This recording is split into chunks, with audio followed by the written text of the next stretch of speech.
Today we come to our fourth message in 1 Peter, and again this time we are in chapter 2, 1 Peter 2, and it's verse 10 that we're looking at.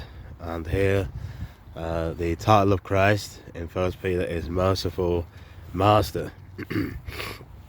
Here's our verse, 1 Peter 2 verse 10. Once you were not a people, but now you are the people of God. Once you had not received mercy, but now you have received mercy.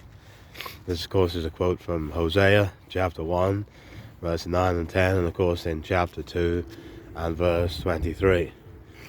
Here we see different aspects of Christ in these verses. He's the merciful master. He's the dispenser of the covenant of grace, the new covenant in Christ, and it's the fulfillment of God's promises. And of course, though Christ is not specifically mentioned in this verse, we know from the Bible that Christ is the one who makes the transformation possible. From rejection to reception, from outsiders to God's people, and Christ is a living fulfillment of Hosea's prophecy.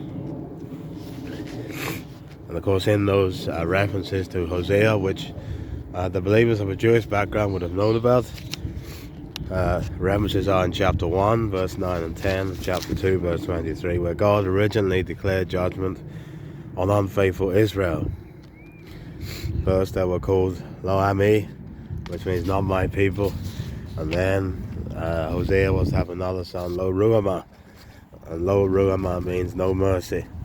And of course these prophecies, which are yet to be fulfilled in its fullest sense, because Israel, of course, in the time to come, in God's plan and purpose, is to be brought back to God and to recognize God, and that's what Hosea sort of prophesies about. But of course God promised a future restoration for the nation of Israel themselves. But of course through Christ, those who were once far off, Gentiles and estranged Jews, are now included in the family of God. So the one who bridges and brings mercy and bridges the gap between God and sinners is Jesus Christ himself. And so in this verse, in the whole of the verse, verse 10, we see our new identity in Christ.